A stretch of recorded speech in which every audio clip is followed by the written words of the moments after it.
These days, it's easier than ever to go wild, thanks to a social media app, which has evolved to become so much more than that.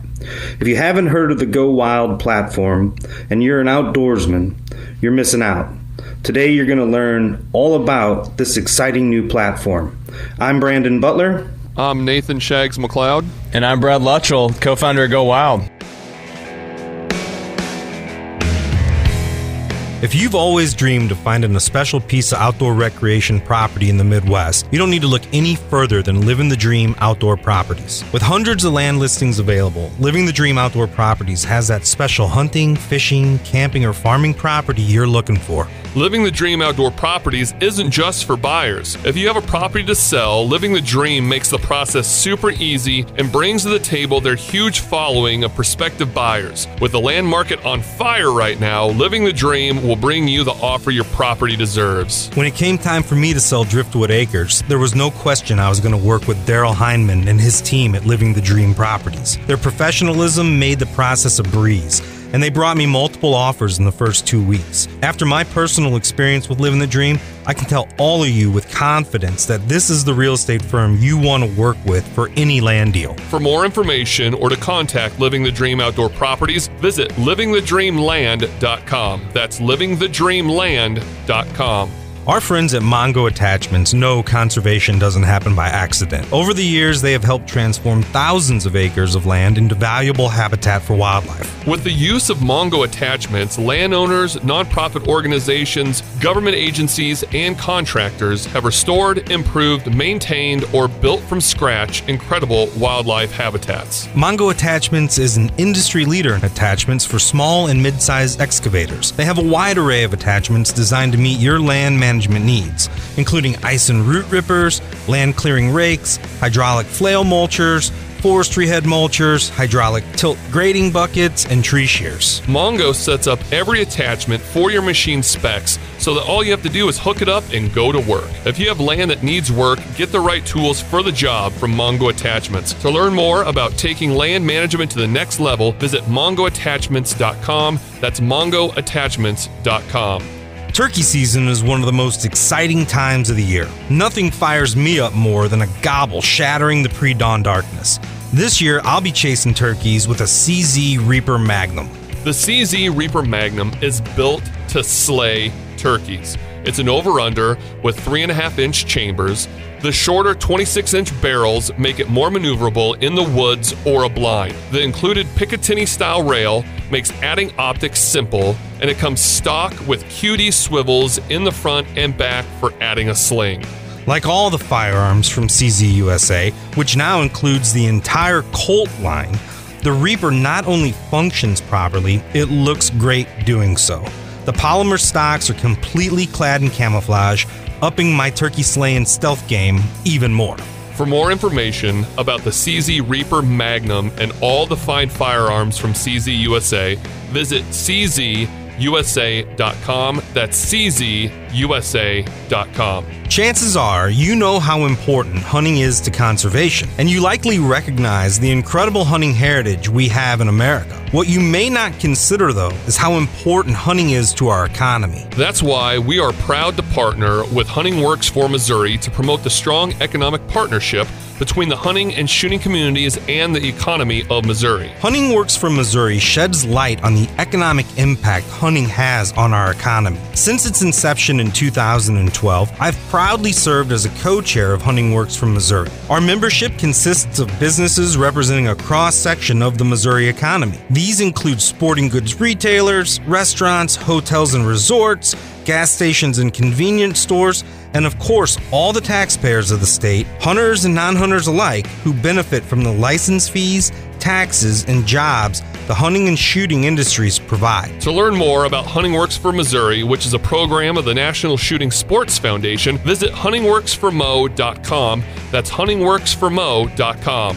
Big shout out and thanks to everyone who's taken a minute to review us online. We really appreciate it. If you haven't done it yet, we ask you to take 30 seconds and go do it today. Like, share, rate, subscribe. Let everyone know how much you love this podcast so we can keep doing it. And be sure to follow us on all the social media platforms, Driftwood Outdoors on Instagram and Facebook, and keep submitting those mystery bait bucket questions. You can email us info@driftwoodoutdoors.com, or again, just find us on Instagram and Facebook.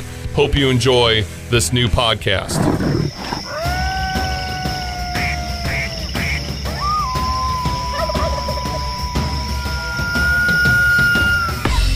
The Driftwood Outdoors Podcast with Brandon Butler and Nathan Shags McLeod.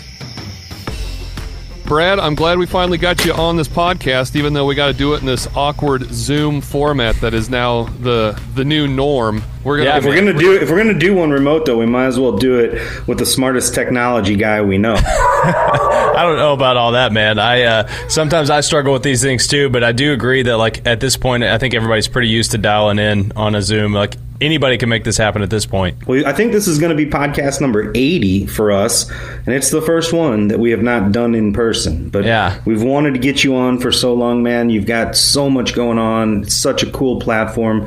I was just showing it to my cousin. She hadn't heard of it. You know, she's a 27 or 28-year-old woman who loves the outdoors, isn't a huge hunter or anything like that. But I was showing her the different trails, and she's into fitness, and she's like, this is awesome. So she's going to sign up today. And I think, you know, that's the hardest part probably for you, is when, you know, people haven't heard of it, but then they see it and they're like, that's so awesome. And you just want everybody to see it, because, you know, if they do, or if they hear about it and they check it out, they're probably going to be drawn in. Yeah, and it's funny, man, because it's not.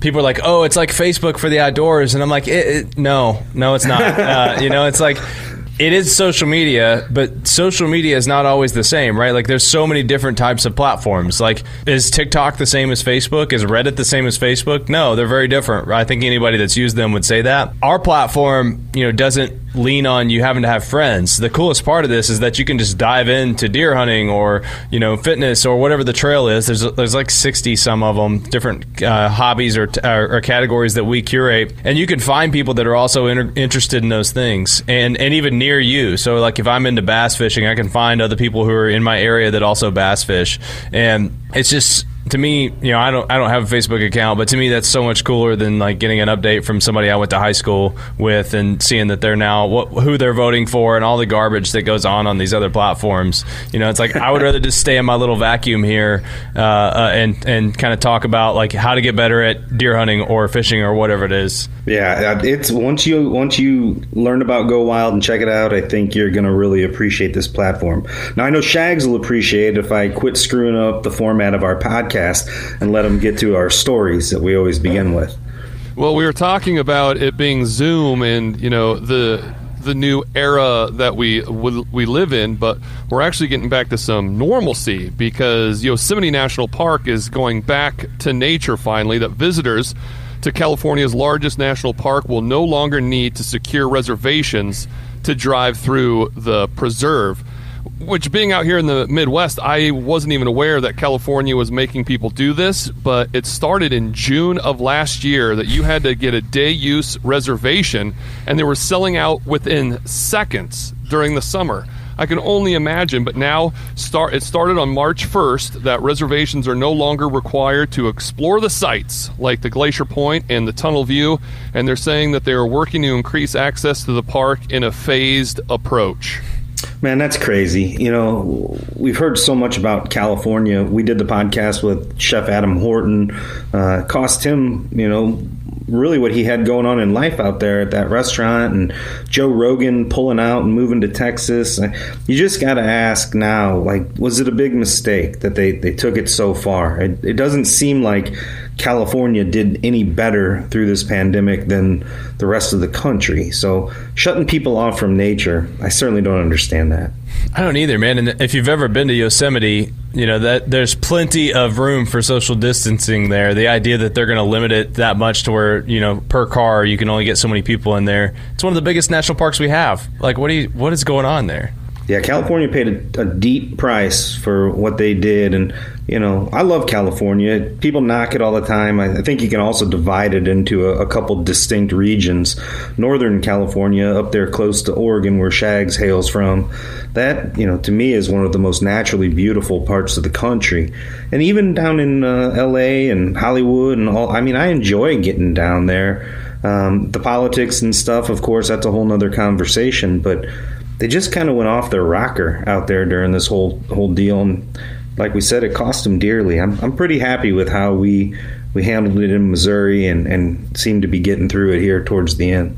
Well, especially with the emphasis of the outdoors, and even the Department of Conservation last year letting everyone fish for free for a limited time, of like, get out and get some fresh air and exercise. Don't lock yourself up too much inside. And that was the thing about the park, is like, even just driving through, it's pretty much social distancing. You're just in with your loved ones. I can't imagine you not being able to just at least drive through the park or stay away from people enough to enjoy the outdoors.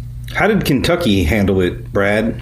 Kentucky's had pretty good success. Among the states that are close to us, we've had a lower rate. That said, like, my personal opinion is we went a little too far in certain parts of this.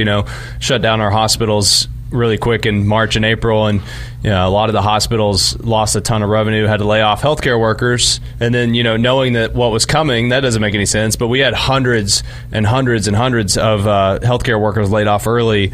But our rate of infection was low. But in a state that struggles already and across a lot of poverty categories, it's been really, really tough on some Kentuckians here. And it's kind of ironic, because now, looking back at some of these surges, I think I just saw on the news that Kentucky miscounted a lot of its case count too. So some of those numbers were certainly a little misleading there at the end. But I think we're glad to be coming out of it too here. So.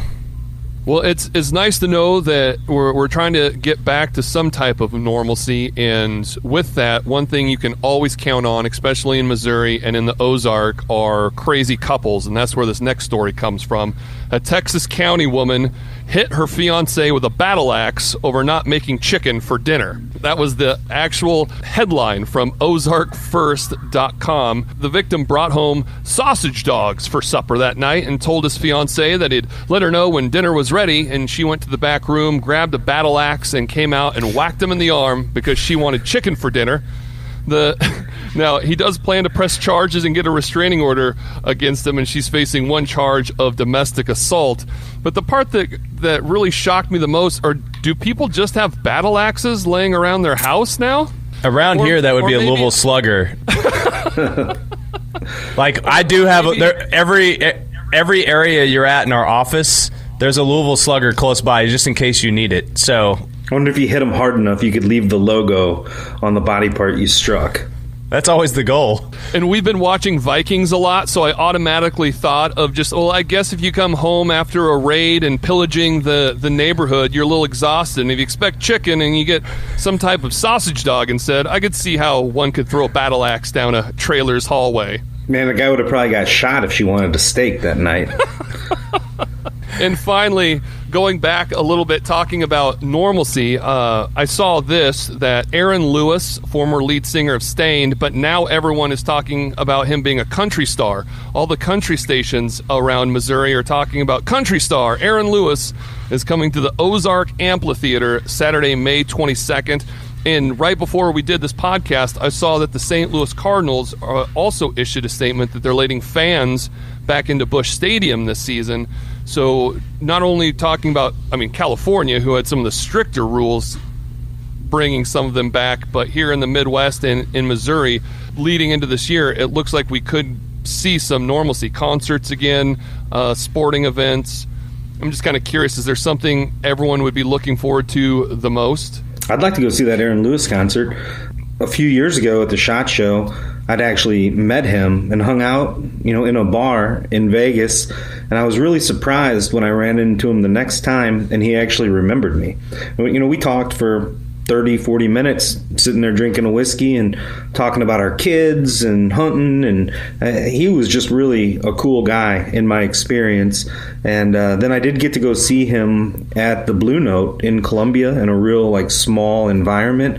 And man, he's definitely not a country singer, but he's also not the lead singer of Stained anymore. And it's like almost he merged those two genres, but he's an incredible singer. I mean, no matter what genre you want to pigeonhole him into, some of the songs that he's put out over the years are top on my playlist. I just think he's a great musician and a pretty cool dude. Yeah, I miss trade shows. I miss just traveling in general. I was on a plane a few weeks ago, and it felt great. Even though I'm sitting there next to 100 people who could infect me, I didn't even care. Like, I was ready to lick a water fountain just being out and about. And any kind of human interaction is good. And I was looking at my kids this week. They saw a neighbor kid, and my daughter, who's 3, has really, like, a good chunk of her life has now been this pandemic. Her entire memorable life for her has been this pandemic. And just watch. I can't wait to show them that there's this entire world out there that really she has not gotten to experience. We did one trip last year as a family. We went down to the beach, but even then it was still kind of weird at times. The things you couldn't do. So I look forward to all of it, man. Concerts, give me all of it. I'm going to be like drinking strangers' beers just to celebrate.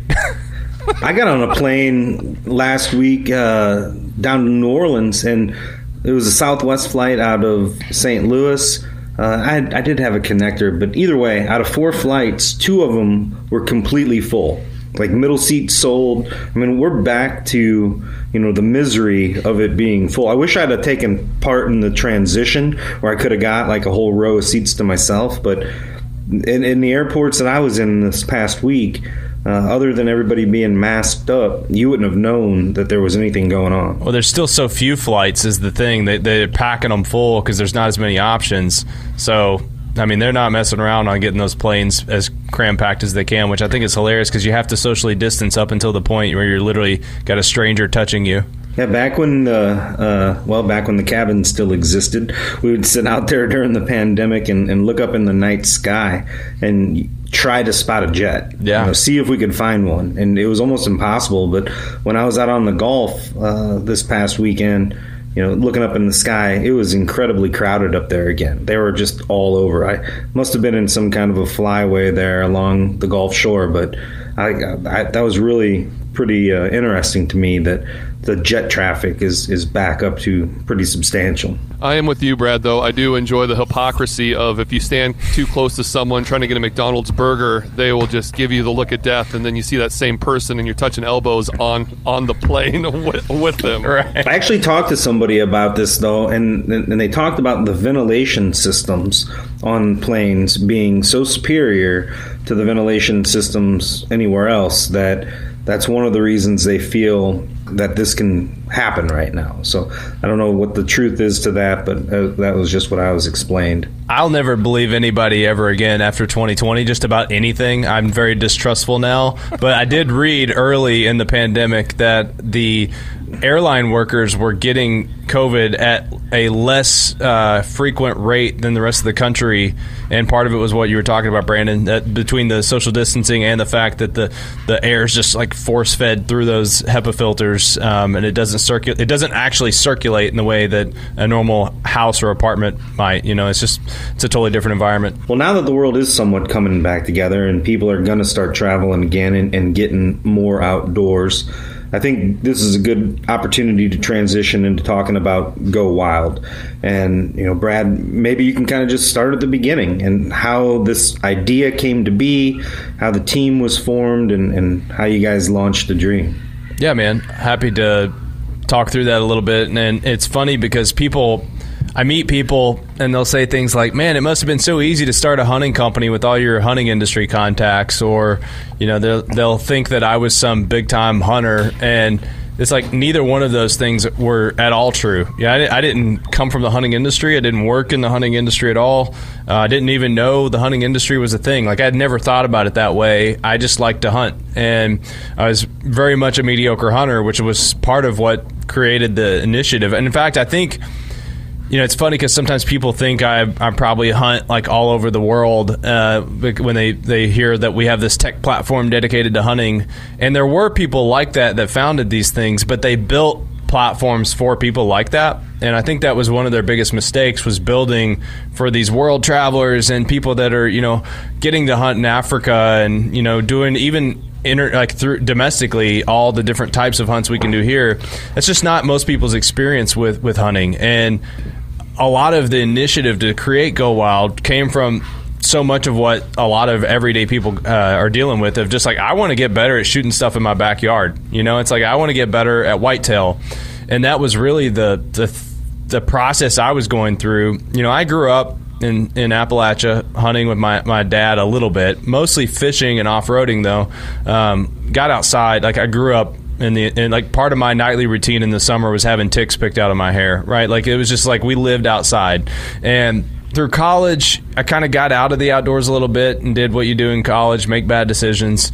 And then after that, really, once I moved to a city, living in Louisville, Kentucky, I started missing the mountains and getting outside and, doing having that outdoor experience. And so I started hunting again, and I sucked at it, man. And I really, like, whitetail hunting as a beginner, which I was, and, working through that alone without a mentor is incredibly frustrating, and trying to figure out why you're not seeing deer, or when you do see deer, why you can't get them to come in. There are a lot of resources, even more now than when I started this, but people assume a base level of knowledge, and they also, like, if you get online and started Googling stuff in 2016, I'd be in Kentucky reading about how they hunt deer in Texas. It's totally useless, right? Like, I don't have cactus. It's like, I don't know how to deal with the cacti problem that they have because I don't need to. And I was finding forums on that, or I'd find mule deer forums. It's totally different. And so the need to start Go Wild was my own. Like, I just wanted to build a place where I could get in touch with local deer hunters, and I figured other people probably would have a desire to do something like that as well. And so me and, the co-founders, but me and 3 guys sat down over some pizzas in my basement and decided to tackle this challenge. Well, you make it sound like so easy, just 3 buddies over some pizza, but I can't imagine it's that simple. I wouldn't even know where to begin to create an app, or who you would reach out with. Did you have one of your buddies, was he a tech guy? Could he build it, or did you have to find someone to build it for you? How did it really start? Literally is not easy. So most people that ask me how to start building an app for their business, I tell them they probably shouldn't. It's incredibly hard.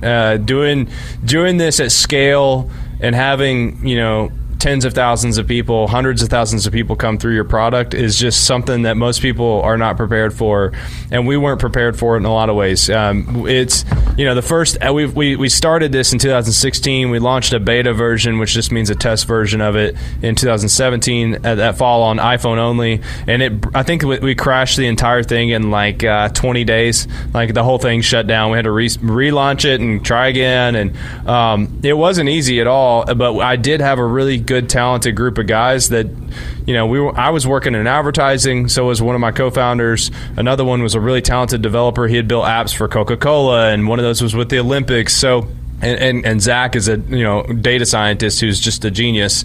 And so I had smart guys, but we had never done what we set out to do. And funny enough, beyond that, we only had $500. Like, literally, I tried to get my wife, I tried to talk her into this idea, and you can imagine coming in cold. Like, I've never done a company at this scale, and I'm like, hey, I think I want to take 10 grand and start a company. And she's like, you're an idiot. That's our kids' savings, right? Like, we're not doing that. So I realized I had $500 from an old business that I had shut down years ago in a bank account. And I was like, I'm taking this $500, and if I can't do it with that, then I'll walk away from it. So, like, we for months ran on literally, like, just doing what we could with our own computers and whatnot. And we did eventually raise money and kind of do the startup thing. But, it was so hard, man. I mean, we were meeting on, you get Christmas off, and you had a few days off from work around holidays or New Year's Day, and we would meet together. I mean, we'd do our family stuff, and then we would go and meet together. And we had a standing meeting on Sundays, and we would work. Our wives would go to bed, and we'd stay up until 1 a.m. And I would get up at like 5 a.m. and work on this for 3 hours before I went to work.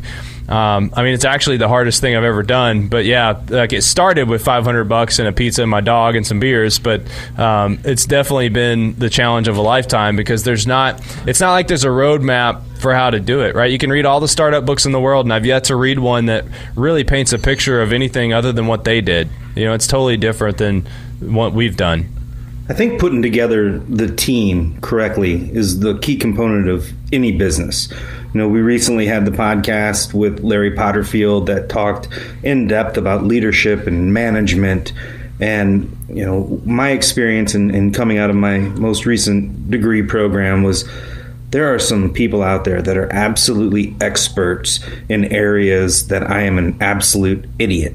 And being able to put the people together on the same team that cover all the bases is critical. And I feel like you did an excellent job with that. Give us a rundown of the founders and key players on the team.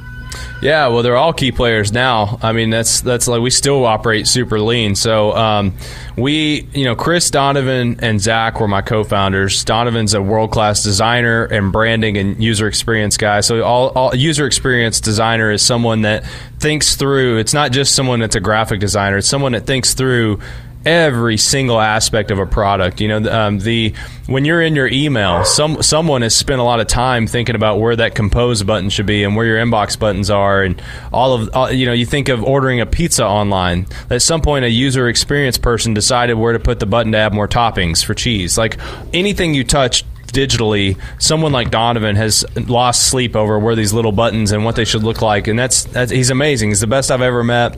I love the guy like a brother too. You know, I've known him for almost, I guess, a decade now, and Zach. I've known Zach for a decade, but you know, Donovan is just literally the best that I've ever met, and he's worked with big brands like Black & Decker. We've done a ton of stuff for Garmin now, and anything that he touches, brands usually say, wow, like that's one of the best pieces of whatever it is you're working on that I've ever seen. Zach was he's our data scientist, and I should call out these guys outdoor pursuits too. It's kind of interesting. Donovan is very into like EDC and shooting, and he's hunted some. That wasn't really his thing. Like he's into it, and I think he's actually gotten more into it since we started this. But he's really into firearms and EDC, like knives and stuff. And so moving over to Zach has gotten really into long distance shooting, and he likes to hike and camp. I kind of make fun of him as more of a glamper, mostly because his wife is more of a glamper. But he looks the manliest with his beard, so he gives us points there. But Zach is just this data genius, and the reason we need a data guy is, you know, someone has to decide how to efficiently move all the information through the platform, right? Like, you know, you have everything when you're on Facebook and all that content's coming to the fold. You know, someone has created something that decided that Shags would like this post and Brandon wouldn't.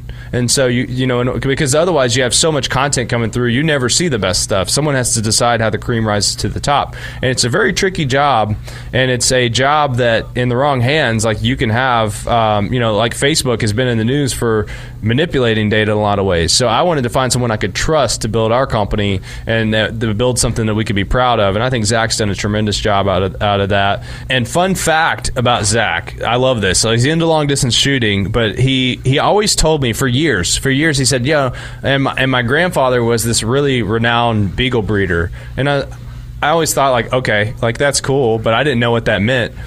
It came up the other day. Zach's grandfather bred Lyndon B. Johnson's dogs, him and her, which were famous. All presidential dogs are famous, right? And there's a famous photo of him walking these two dogs that Zach's grandfather bred over here in Indiana, and they've still got the White House receipt from purchasing the dogs.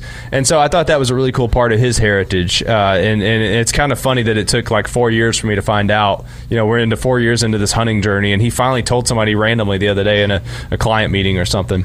And then the final component to this was Chris Gleim, who is a world-class app developer. He's the guy that's worked for Coke. Fun fact, he interned at NASA, and I think NASA still uses some of his launch code for some kind of spatial mapping or something that he built on his internship with tracking satellites. He also launched a satellite that I think blew up in the launch. Maybe we won't talk about that part. But Chris is hardcore, and he loves hiking, and I actually introduced him to turkey hunting, and we've gone 2 seasons and not gotten him a bird. We're going to get a bird for Chris this year, I'm determined. But you know, these guys were really the core for years, and now, you know, we've we've brought in Erica and Jacob and Braden and Mike and Nick and Ben and Ben, who lives in Missouri, kind of close to Brandon. We've got this great team of developers who and marketers, and there's other people involved too now, that I haven't even called out. We've got about 15 strong on working on the product, and everybody takes away their little component of it, and there's this one thing that they love about the outdoors, and they get to do that. But more than anything, they understand the value of helping other people find out information about the thing they love. So if you love something about the outdoors, you can see the importance. Even if you're not hardcore into bass fishing, you can understand the joy that our product brings to a guy who figures out, hey man, you actually shouldn't be retrieving that quickly in the winter. You're not as appealing as you think you are for those fish in that cold water. So we can help somebody learn that. We can help them find more success. That's what our platform's about. I get, some people talk about, I think they think they're going to come over as an influencer into our platform and own it. We've kind of built it to be the anti-influencer platform. Like, I don't want to get you 3,000 likes and then you can go about your day and feel good about yourself. We really reward people who interact with others. You're commenting on other people's posts. You're driving posts that get comments. You're answering people's questions. You're sharing gear that helps that person get outside. I kind of loathe all these platforms that are look at me. We really have tried to build a platform that just adds value to people's lives. It's not about the like count. That's incredible. So once you got the team built, I know one of the big breaks for you, something that you're really proud of, is going through an accelerator program that was actually in Missouri, in St. Louis. Talk about that a little bit. Yeah, so this accelerator was one of the craziest periods in my life, and not just with a career, like in general. This was the crazy period of my life. We were in the process of launching a product with Garmin. So we were building towards the trade show to launch that in January. And then we got accepted into this accelerator program. And we had been through all the hoops. We applied with 300 other companies across the world, and we got into this top 10. And so we went into a 2-day pitch event in St. Louis, and we didn't even know who's going to be there. We get there, and there's companies from Australia, from South Africa, from Israel, and we're like, holy crap. This is a lot bigger than we thought it was. We thought it was like a Midwestern accelerator program. And then you start looking at the investors who were there. You're like, this is world class. Holy crap. And luckily, we didn't really figure out how big of a deal it was until I had already pitched. Like, I was the first pitch. So I pitched, and then you come back out. You don't get to hear the other group's pitch. And then we kind of started putting all this together. It was insane, man. I mean, we pitched to 300 investors and people from the sports industry. And I mean, there's companies like Nike and Garmin and Nelly's business manager. Like, yes, Nelly is his business manager. And there's like Justin Timberlake's business manager is a part of this network. And it's huge, man. Like, Under Armour is in it. And so we pitched and got our pitch out of the way with a Q&A, and then we go off and keep doing our thing. It's trade show season, so I'm traveling a ton, and come to find out, man, we got selected. And so what this thing is they take their network of 7,000 people, and anything you need is at your fingertips, but also it's a really intense 7-session process. Every other week we were in St. Louis for 3 days, and you're meeting all day, man. Like, it starts at 9 a.m. and you go all day until dinner time meeting different people. So I met people from Red Bull, from Fanatics, from Topgolf, and you're getting all this crazy good business advice, all packed, like so packed into your brain. You're just mush at the end of it. I couldn't even speak. And by the time I would come back on Fridays, we would drive back, and me and Zach would have 3 hours to talk when we get back. And my wife I'd just get home and she'd know I couldn't speak. Like, I literally couldn't process thoughts. It's almost like when you're really sick and you can't even think to answer somebody. That's how my brain felt at the end of these things, because it was so intense on the mentorship side. And you got a team of mentors who's grinding you up. But when we got the call to get in, and I'm not ashamed to say this, like, it was such a big deal because I'd been busting my hump for, at this point, I'd gone full-time with this in 2018. I quit my good-paying job the week before my wife was due to have our second kid and went all in on this thing, right? Like, I had put all of us, everybody that was working for the company had given everything to get to this point. And my wife at this point God love her, she was supportive, obviously, but I think a lot of this, like, she's like, you just want to hunt. Like, you just want to find a job that, like, lets you go find a way to be outside. And, like, is this ever going to be legitimate? And when we got picked for this, like, she was shocked. She's like, holy crap, like, you guys are doing something really cool. Like, you're getting recognition from, somebody that's internationally choosing companies. And, it's like the acceptance rate is crazy. Only 5 out of 300 applicants get in. And I mean, I cried. Like, they called me and I was like tearing up when I realized like all of our effort had finally gotten some recognition, because raising money and building a startup in the Midwest is brutal for like what we were doing. It's not like there's a lot of social media powerhouses coming out of Louisville, Kentucky, right? Like, we're not Silicon Valley. We've kind of started joking that we're Silicon Holler because we're just doing things our way, right? Like, it's a mountain bred product, and we've kind of just said screw it. Like, we don't get, like, Silicon Valley looks at us like we're outsiders, and even locally here, a lot of the investors here don't understand what we're doing because it's more of a high growth model. But getting into this thing really validated this, man. And the group's called Stadia Ventures. They're based out of St. Louis. They're an incredible team. I love those guys. They've become dear friends of mine. What's cool is one of the guys is even a hunter. He's pretty active on Go Wild now. His name's Brandon Janowski, and they've gotten to be really big advocates for what we've done. But out of that process, we got introduced to Polaris. Polaris is one of our biggest clients now. We got mentors that helped us network and get in, really get propelled into Federal. Federal is one of our biggest clients now. I mean, this changed our business and it changed our business model. That was actually coming into that, we knew as a business, and this is kind of probably getting more into the stuff than what your audience cares about. Well, like, we knew we couldn't survive on advertising alone. And so we started looking at ways we could build in a way to make money through the platform that wasn't just advertising. And that's actually how we came up with the gear, the interactions around gear. And we were doing this stuff, man, like in early 2019, we were mapping out what Instagram is still trying to do. And in my opinion, what they're doing is still not as cool as what we're doing. I can't on Instagram tag gear that I'm using. A brand can tag their gear, but it's basically like an advertisement that takes your credit card, right? It's not anything like, it's not like it's peer-to-peer. We invented peer-to-peer commerce on social, right? Like, nobody else is doing this that I know of in the United States, to where you can interact with each other around the gear you're using. And I'm talking about any industry. And it all started with Stadia. And we worked with one of our mentors, is literally the godfather of e-com. He has his website is in the Smithsonian, guys. Like, it's like literally he was one of the first websites to ever be on the internet for e-com. And so, like, the mentorship was tremendous out of that. It is a fantastic network, and they're still active. If people are in the sports industry, I always recommend it. If they're ready, they should apply to this program, because it really shaped us into, we came in, maybe, I like to say we came in as lambs and came out a lion, roaring. But at the same time, we probably, Zach and I don't want to say we have ego. We're a little cocky in that how you have to be. So we were probably a cocky little lamb coming in, thinking, shaking our little fuzzy tails. But, we didn't know how much we didn't know until we got in this program and got chewed up by it. So the big question then is, now that you're doing well, are you going to buy Nellie's mansion? It's for sale in St. Louis. $600,000, dude. It'd be a hell of a place for the Go Wild. 600,000? That's it? Yeah, it's kind of crumbling down. Nellie started it, didn't finish it. It's all over kind of the news in St. Louis these days that you could buy Nellie's mansion. Didn't I read it was haunted? It might be. It looks like it's haunted. Like unfinished and haunted. I guess that's why you abandoned it. Makes the story even better. Go Wild in Nellie's mansion. I could see you like in a purple suit and gold chains, kind of like pimp walking through the hallways. Have you seen my high school photos? No.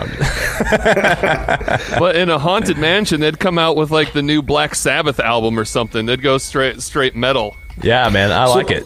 So why don't you dig a little bit deeper into the explanation on the gear and how you guys are moving into e-commerce and really educating people about what they need to buy and then providing them a platform to do just that. Yeah, I think the biggest difference here in us and everybody is you look at what Instagram's doing, and it's a money grab. It's a way to get more, and it's fine. Like, they got to make money too, but like it's advertising, dude. It's not like there's anything that valuable to it. Maybe there's a convenience as a consumer. when we started looking at this in 2019, we were trying to figure out how to monetize our platform in a way that wasn't gross. And Zach and I were looking at e-com in this program and talking about it with our mentors. It's like, look, if this is just like us being able to take a credit card to sell you, a hiking bag or a bag for deer hunting or boots, like, I don't want to do that. If we can find a way to make it valuable and to help people with questions they're already answering, I think there's something there. And so we started looking at the way people were using the platform, and they were crowdsourcing knowledge about gear. So they're asking all these questions. They're trying to, hey, I've never elk hunted before, and I want to do bow, but I don't know what broadheads I should use. And then they get 30 comments on their question on Go Wild.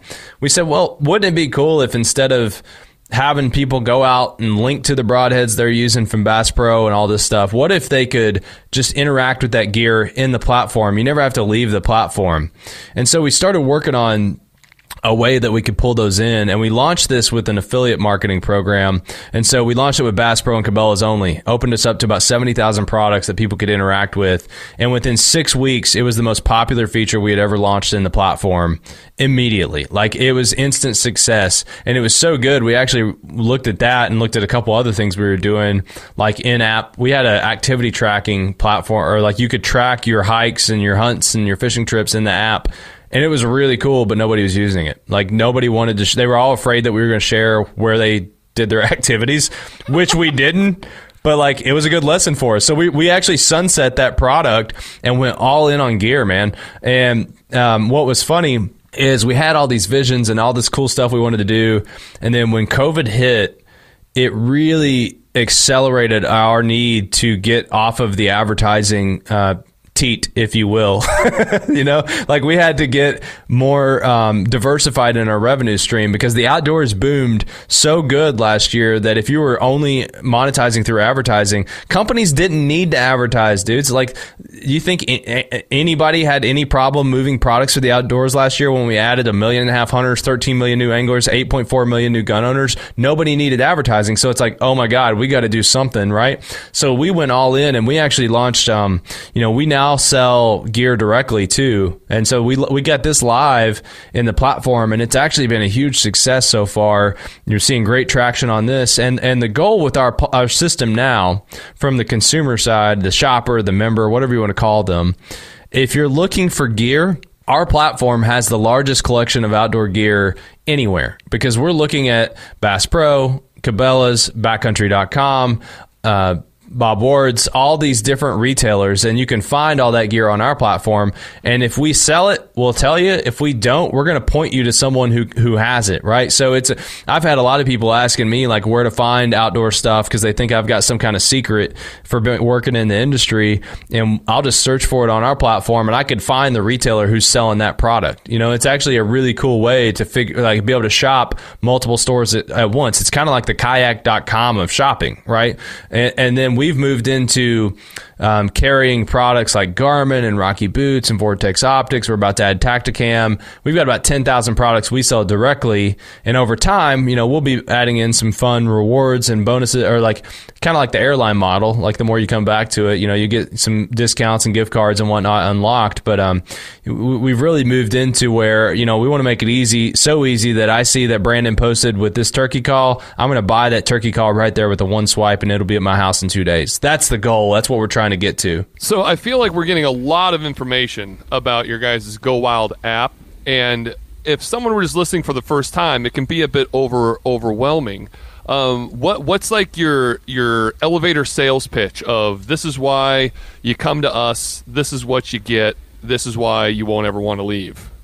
Yeah, Go Wild in our simplest form is a modern social and shopping experience for outdoor enthusiasts. If you want a place to talk about gear and to just see what other people are doing in your area, or even just nationally, we're your place. It's a fun community. Honestly, it is a complex product, and I could go on. We haven't even talked about the fact that we have this awesome RSS reader that scans like literally dozens of news organizations. You can read all your news in one place. We haven't even talked about, the content that we have. We're creating a ton of content, 6 shows a week out of our platform. And we're talking to people like Remy Warren. I've got Jack Carr coming on my podcast here soon. We've talked to Cody Rich and James Nash and all these really known experts in various, fields, and all that's there too. But in its simplest form, you don't need to know how to do any of that to enjoy the platform. Download it.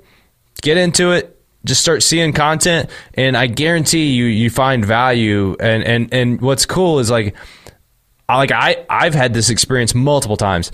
I didn't know that I was really into knife making because I don't know how to do it, but I'm really into it now because there's so many guys posting in the knife trail on Go Wild, and it's amazing to see what these guys can do. I've bought 2 knives so far over the last 90 days since this trail's really picked up, just from random people that I met. One of these guys was on the show Forged in Fire.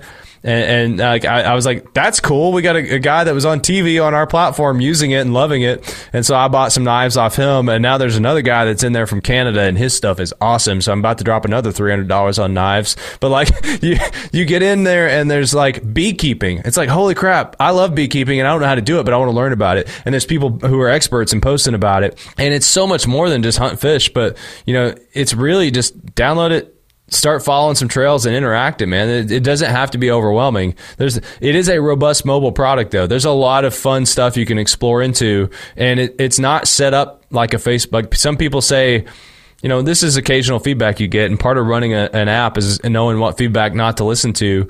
But some people will say, this is confusing. It's well, it's different. We didn't build it to look like Facebook. There's been a ton of companies, like I said, that have gone out and they built a hunting version of Facebook, and they colored it orange because I guess that was clever with Hunter Orange. And it's now it's up and it's exactly like Facebook. And to me, you can't outperform Facebook at their own game. They got 50,000 employees, dude. I got 15. We're never going to win that battle, but I can cater to that audience and have cool things like trophy and outdoor gear and empower you to talk about guns instead of censoring them.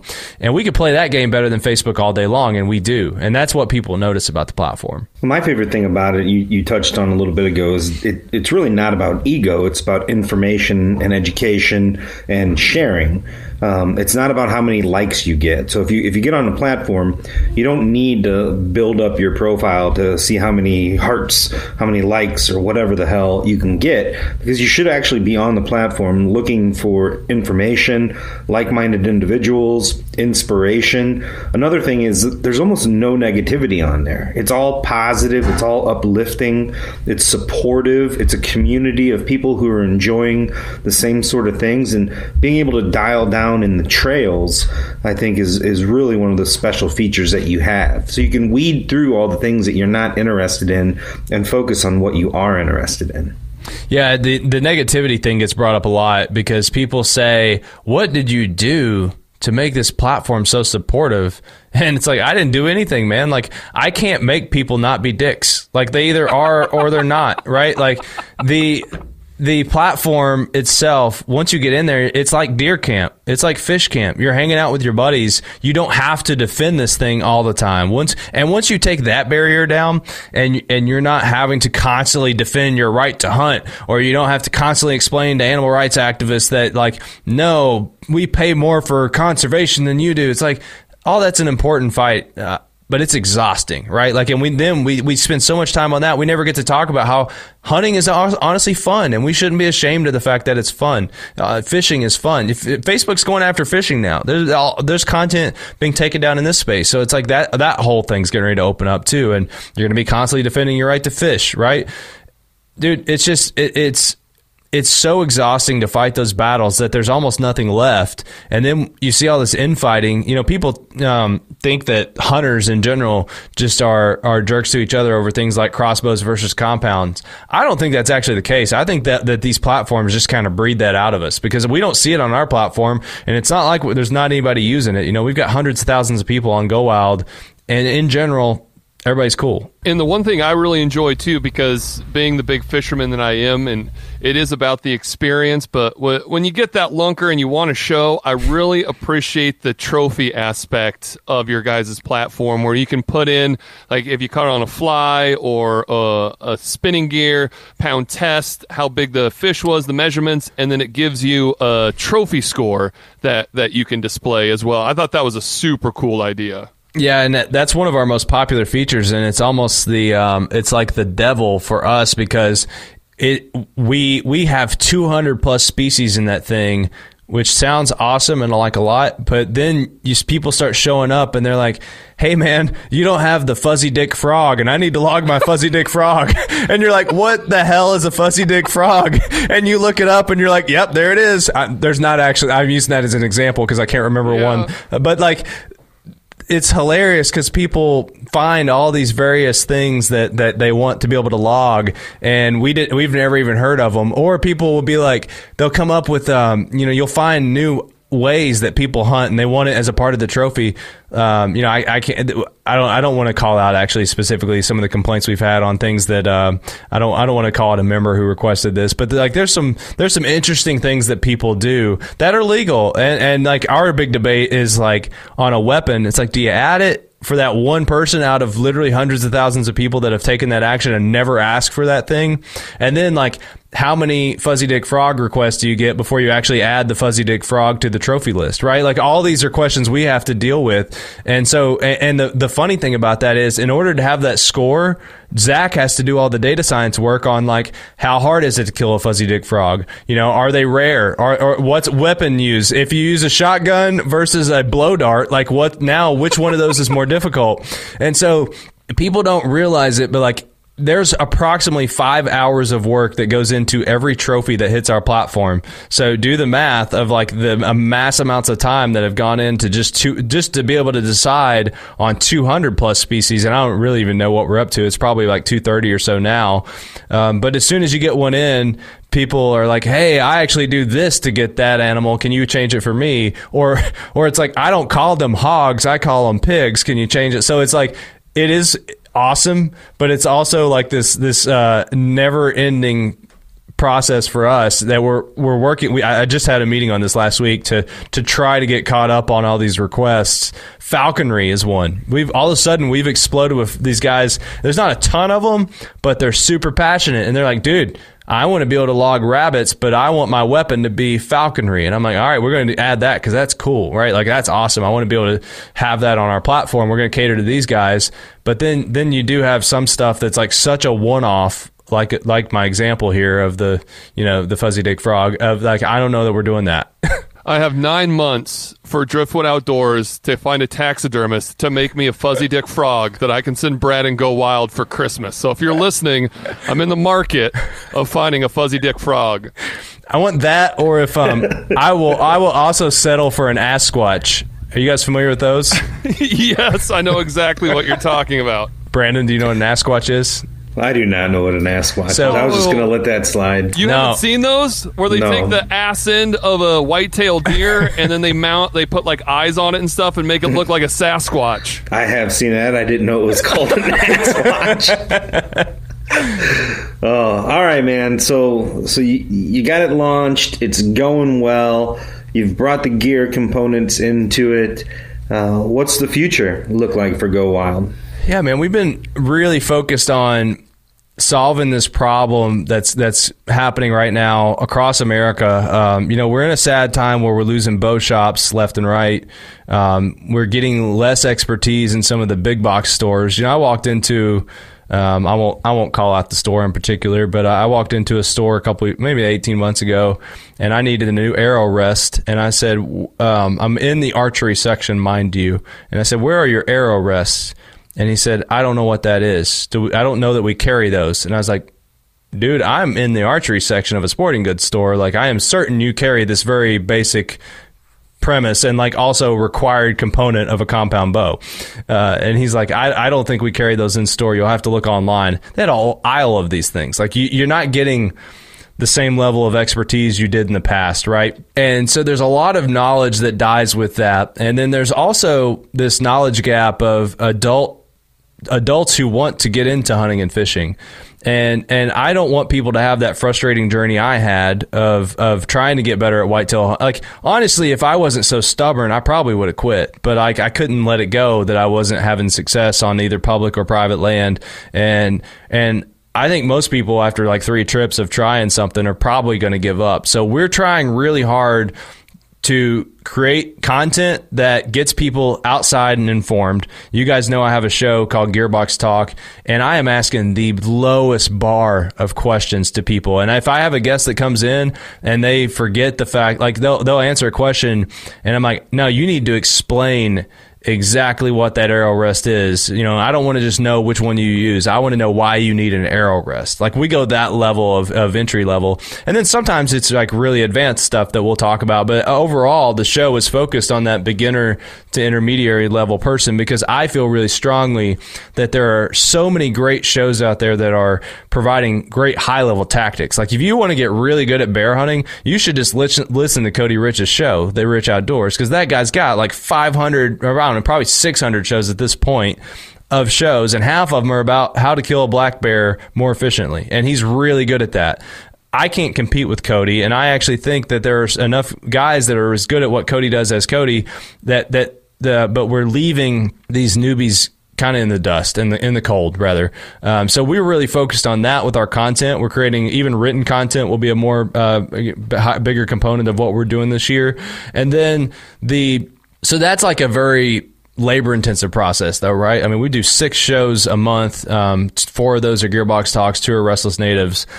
It's a lot of work, and then there's written components to it. So we're looking at, on the other side of this coin, of losing your pro shops, your archery shops, and thankfully the fishing side has seemed to have kept a little bit stronger ground on like the fly shops, but or at least it seems like it to me from the outside in. I don't know, I haven't seen the data, but we're trying to recreate what that knowledge is. You know, if you had one expert in a shop, that's great if you can trust them. But if you don't have that, what's the next best thing? And to us, it's a community that's pulling its knowledge together.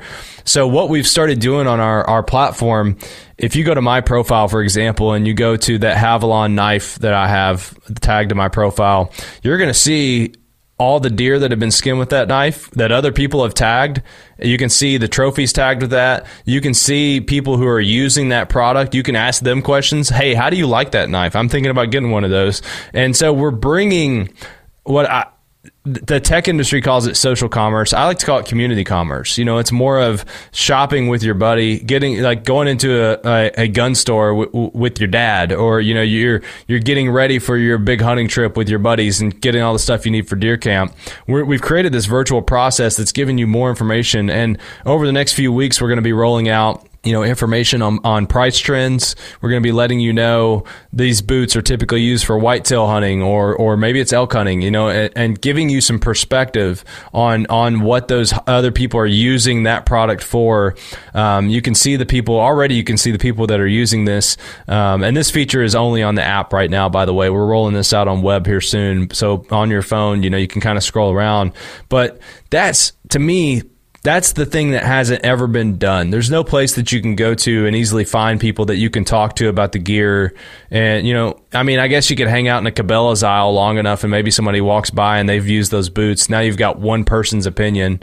But our goal is to have the most information on the products available. Well, I know, Brad, you got a hard stop. You got a family to get home to this evening, and your wife's working, and you got 3 little ones. Totally want to respect your time, but I'm going to have to take a selfish turn here because I just want to hear your perspective on it. You guys did your corporate retreat at Driftwood Acres, and it was really special for me to share the place with you guys and to see a team that focuses on the outdoors, enjoying the outdoors, and learning new skills, with Bill Cooper doing his gravel bar gourmet deal for you, and Mark Van Patten teaching you guys some fly fishing techniques, and, you know, just sitting on the porch with you and hanging out. And now that place is a piece of history itself, that'll always go down as one of my favorite memories of it. And just say nice things about it, man. Just let me hear it. Just let me hear some nice things. I'm almost tearing up over here thinking about it. I was so sad to find out of what happened. First of all, that really, like, my whole team just kind of the wind got sucked out of our sails to find that out. That was by far the best time we've had as a collective group. And I hate to say that for some, because I've had some people that have come on and didn't get to experience that. And then we had COVID last year and we couldn't do a true retreat. We pulled off a little dinky thing here in town with a hiking trip, but it's not the same. And honestly, man, it'll be hard to ever top how amazing that trip was because of, the Mark, having Mark Van Patten teach our whole team how to fly fish. And then, Jacob, who was a really skilled fly fisherman, geeking out of getting to meet a guy like that. And then there's now this great story of losing my camera on that trip because I gave my camera in the dry bag to the guys that had drank the most before hitting the water, and they flipped over. And even though my camera was in a dry bag, one of these dummies had opened it up in the boat. And apparently an inch of water is enough to kill a $5,000 camera, just so you know. So it worked on the gravel bar. We got to Bill and I shot about 20 pictures and before it went kaput. But that experience, it was so cool with him cooking for us, and like, not because you had a guy there to cook, but because of who it was. Like Bill, and it's like dinner or breakfast or whatever came with the story, and you got to hear about even down to the pan. He's like, Al, I got this giant pan, and this woman I bought it from, and she accused me of stealing it, and then I told her I'd give her $10 for it, and I kept it. Like, everything was just this entertaining experience, man. It was all so well thought out, and it was so cool. To be, I know you hadn't had that place for a terribly long time, but like a lot of your family, you getting to come in and show us all the taxidermy and everything. And I'm so heartbroken that you lost so many of those heirlooms and everything. But getting to see like how much it meant to you, and then seeing that people like Johnny Morris had been through there, and we knew that you had hosted Ranella and Giannis there, and actually we've got I finally, just last week, I'm ashamed to admit this, I finally framed your poster you gave me. It is now framed in our conference room. But dude, I could say nothing more. Here's what I'll tell you about this, Brandon. We were doing an interview for a job position that we're going to hire probably next week. This guy, he doesn't know this yet, but we're probably going to hire this guy next week. And at a certain point in the job interview, they're not pitching you anymore. You're pitching them, right? And so I knew I wanted this guy, and so I started talking about all the fun stuff we've done as a company, and I talked specifically about that retreat and how much stuff we did at that retreat and how fun it was. And I think as long as our company history goes, that'll continue to be the retreat to try to beat each year, because it was so much packed into one place and one experience, man. You did such a great job of helping curate that. I can tell you that Bill Cooper hasn't let the rest of us live it down that he got to hang out with the Go Wild crew and nobody else did. Well, Bill Cooper's pan survived the fire. It was outside on the porch, and that pan is named Big Bertha. So I do still have Big Bertha. I had 20 of those meat eater posters made with the steam breathing gobbler, and that they had Driftwood Acres put on it for me, and I only kept one for myself, and Steve and Giannis had signed it, and I'd framed it, and it was centered there above the big bay window next to the fan. Yeah. So the steam breathing gobbler and my steam breathing gobbler poster are no more, but it's still continuing that I remember things now that I lost. There's so much that it's right. Like it's going to go on for a while, but I just remembered that you gave me that little speaker with the Go Wild logo. Yeah, not a big loss there. That was on the shelf, but what was a big loss was you guys also brought me some incredible bourbons. Yeah. And I had saved a couple of those back for special occasions, kind of hoping you or Jacob or somebody was going to come back and we would crack one of them open. And I did drink the Rabbit Hole, and I drank the Jefferson's that was cast at sea. Yeah. But there was a Journeyman's, I believe, from Louisville that was still on the shelf. I can't either, but there was 2 or 3 of them. No, I drank the Jefferson's. Oh, okay. But there was another Louisville local one. But Anyways, we joke about what the fire must have done when it hit the liquor cabinet. It was like Hiroshima. Yeah, accelerant. Yeah, for sure. Man, it was such a great time. Bill Cooper and I have gotten to be buddies. I've been on his podcast a few times now, and we hooked Bill up with a custom profile. So there's like Garmin, Federal, and then Bill Cooper got the custom profile in Go Wild. That's awesome. Yeah, thanks for that. We're never going to hear the end of it. No kidding. Well, man, we got to keep moving along. This being our first virtual podcast ever, it does kind of stink that you can't hold the mystery bait bucket in your hands. But we do have a mystery bait bucket question. And instead of allowing you to read it, I'm going to go ahead and read it. But I'm going to preface it by saying the person who submitted this is an incredibly cool dude.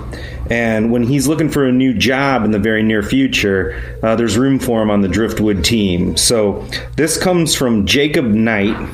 And Jacob Knight would like to know Roseanne Barr, Oprah Winfrey, Martha Stewart. One you got to sleep with, one you got to marry, one you got to kill. Oh, God. Say this again. Roseanne, Oprah, and who? Martha Stewart. Have sex with one, marry one, kill one. So this is like the version of do, ditch, or marry. So I guess I'm just going to go with this. Do Martha Stewart, ditch... Wait, do, ditch, marry... ditch Oprah and marry Roseanne. I'm gonna do Martha Stewart, marry Oprah, and ditch Roseanne. Roseanne's a head case, man. Can you imagine how much fun it'd be hanging out with her? She's out. Well, that's part of the reason it'd be fun probably to try to ditch her. Try to get rid of her. That'd be an adventure. I'm just like, itself. I would just be along for that ride. Be like, let's see where this is going. She's crazy. She's highly entertaining. Any of the three would significantly up my financial game. I thought that was a Dave Chappelle bit of him getting Oprah pregnant, and it was like it carried on multiple seasons. So I think you got to marry Oprah for that big $1 billion. That's funny, man. What's your list then, Shags? Oh, mine's the same way. I mean, Martha for the one night stand and the tips when it comes to investing, and then ditching Roseanne, and I'll marry Oprah for the long run. Just me on sticking it out with Roseanne. Then I'm all right. I'm still in on that. You are from Appalachia, though, man. And I got in trouble once for comparing Appalachia to the Ozarks. So I like Appalachia. Everybody. Hey, here's another thing, Brad. This is kind of crazy. Did you hear about the couple that froze to death in their home in Kentucky down by London? I didn't. My sister lives in London, though, and I'm really familiar with the area. I don't think I heard about this. When was this? Just during the cold streak. Snowstorm? I mean, it was my cousin. Made national news. It was my mother's first cousin, Dinah and Jim Duff, two just salt of the earth people. My mom had over 40 first cousins. My grandma down there, born in Gilbert Holler in Blackwater, Kentucky. She was one of 10 and moved north to get a job in the steel mills like so many others did after World War II in that era. And Dinah and Jim were by far the most normal. And when I was in college, I would say, hey, does anybody want to go down to Kentucky and hang out? You're not going to believe this shit. So I called it my you're not going to believe this shit trips. And we would go down there and stay with Dinah and Jim. And, it's a horrible, horrible loss. They had grandchildren and such. But it's so hard to believe that in Kentucky, close to the Tennessee border, two people that and they lived 5 miles outside of town. It wasn't like they were way, way back in there.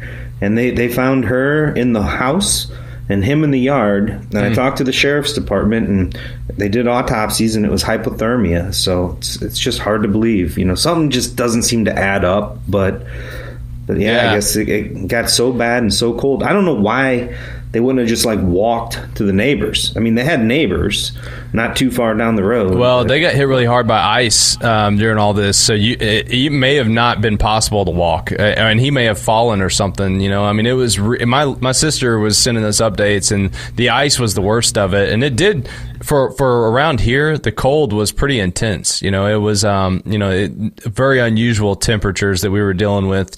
10 degrees and then a negative wind chill. It's unusual for Kentucky. And you hear about hypothermia and how quickly it can come on and can cause delusions. I mean, that's the tale we hear of if you start getting too warm or wanting to take clothes off. That's a very bad sign that you're deep into hypothermia. But that's what we call an awkward transition, I think, on podcasts. Yeah, it just struck me. We hadn't talked about it yet, but I just always associate Kentucky to my family down there, and it made a lot of news. So I thought Brad had probably heard about it. I'm surprised you hadn't. I'm not, because I don't read the news that much anymore, and I don't know, I'm kind of embarrassed about that, I guess, but I got so burned out on it last year with all the COVID stuff. I was getting stressed out, and just because you're constantly reading about everything, trying to figure out what the heck is going on. I think a lot of people forget, are intentionally trying to forget, and I actually even saw a guy predict that the media would try to convince us, or like not just the media, but the government would try to convince us it's not as bad as it was. But I don't know if you all, like, I won't forget going through the grocery store in March, and every single piece of produce and fruit, like all the produce was gone except for the rutabaga. I still don't understand what people got against rutabaga. But everything was gone, man. And then you're walking around, it's like, dude, it's like The Walking Dead up in here. It's like I was seeing photos, and I thought they were on social media, and I thought they were from, it's got to be from a TV show, right? You started, and all of that was just so much. I cut it off, and I never really came back to it. It's a scary reminder. I read one study saying like the fall of society would happen within 4 to 6 days. I mean, You could see how quickly, if you lost electricity for longer than a week, or the grocery stores didn't get refilled in a week, I mean, it could get hairy pretty quick. I've seen that called the 72 hours to animal, which is 3 days before we're all barbarians. And I think if we were fully off the grid, that might not be too far away. And then here in Louisville, not to mention, we had all the social unrest, and there was crazy stuff going on, just not too far from our office or my house. And, all of last year was just a high friction point for me. I think really that was probably the point where I just kind of started getting out of stuff between that and the pandemic. I just couldn't handle it all. I deleted my Twitter account outright last year, after some confrontations. I was like, I just don't need this in my life. Yeah, I don't Twitter either, man. Like, it's just built for confrontation. Yeah. And I don't want that. All these platforms are built for confrontation. I mean, there's Facebook's own data says that it was built to optimize the negative stories because they got better engagement, which just meant that there was more people coming back to it to interact with it. Go wild, baby. All the more reason to go wild. Well, it's coming towards the end now after the mystery bait bucket question and some weird twists and turns there at the end, talking about the end of the world and hypothermia. Do we got any final thoughts to bring it back to go wild? I just want to party in Brad's mansion after he buys Nellie's place. I don't think I'm making that move, but I'm up for partying together in general, especially in St. Louis. St. Louis is a fun town, so. And if you haven't already downloaded it yet throughout this podcast, I can't say it enough. Go wild. Download the app. You will not be disappointed at all. Brad, appreciate the time, my man. Yep. Go on there and follow Bill Cooper. That's right. And Driftwood Outdoors. Yep. Gear review coming up next. Time for the Driftwood Outdoors Gear Review. So we wrapped up our first ever Squad Cast podcast with our good friend Brad and Go Wild, but that doesn't mean we don't do a gear review. So Brandon, what are you reviewing for us today? Well, before you steal the guest this time, I'm going to put it to you that you've had a really good idea going on for quite a while now, and that is turning your buff or neck gaiter into your mask. And when I was just down in Louisiana with Morlock, I wish I'd have taken one with me. I got a little sunburn. So what is it you got going on around your neck there? Well, it's just really because I can't ever remember to bring a mask, or it sits in my pocket and gets dirty or falls on the floor of the Yukon. So being such a big fisherman, I've always had the buffs, or the cool kids call them gaiters now, and just to keep the sun off my nose or my face. And then during the winter, it's an amazing way to stay warm. and you always have a mask. It's just comfortable. It's fashion. I can actually tuck the weird beard into it to keep it out of meals. I mean, it's fantastic. It's multi-purpose. So if you're having trouble remembering a mask or forgetting your mask or a dirty mask, just go buy yourself a cool fishing gator or fishing buff, and it just becomes part of the wardrobe after that. Thank you for noticing my fashion, though, Brandon. I appreciate that. No, I mean, it's just an all-around. I appreciate good thinking, and it's been a impressive mask, because I've got those stupid disposable ones that I wear all the time, and here you are, Mr. Cool, with your brown trout net gator at all times. So how could I not review Go Wild when I have the founder of the company sitting here? So Brad, we've talked about it in depth. What is the 90-second elevator pitch to get people onto the platform? For whatever you love to do outside, Go Wild can help you get better with it. We're going to help you connect to other people in your area, other people nationally. We're going to help you find the gear that those people are using. We're going to help you find the podcast and the YouTube videos they're watching. It's a fun place to share. It's a fun place to learn. And, at the end of the day, I don't think there's a better place to really interact with people around outdoor hobbies and outdoor gear. And Gear Junkie agreed. We were Gear Junkie's App of the Year this year. So go check it out. Download GoWild.com. It is available on iPhone. It's available on Android. We do have a web login. The web login's not quite as robust as the phones are, but if you go to just download GoWild.com, we'll have the links to your phone store, or you can just search for Go Wild in the App Store. We'll see you down the trail.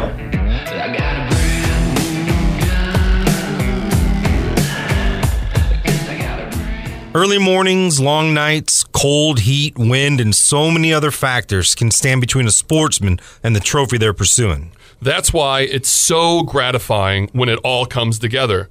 To preserve that special memory, sportsmen often turn to a taxidermist. At Driftwood Outdoors, we turn to Scenic Rivers Taxidermy in Salem, Missouri. Larry and Heath have mounted 6 bucks for us in the last 4 years, and every one of them looks awesome. These guys are true artists and experts at deer and elk, but can handle all your taxidermy needs, from fish to birds to bears. For a taxidermy experience you can trust, turn to Scenic Rivers Taxidermy. Visit them online at scenicriverstaxidermy.com or find them on Facebook, Scenic Rivers Taxidermy. At Driftwood Outdoors, we're real proud to partner with Hunt to Eat to bring you some cool t-shirts depicting our love of all things outdoors. Honestly, there's nothing cooler than to be doing this podcast and then seeing people wear our shirt, which is an amazing, super cool shirt of a gravel bar campsite. If you want to get your own Driftwood Outdoors t-shirt, check out the merch section on our website, driftwoodoutdoors.com, or visit Hunt to Eat at hunttoeat.com and pick up the Driftwood Outdoors Gravel Bar t-shirt today.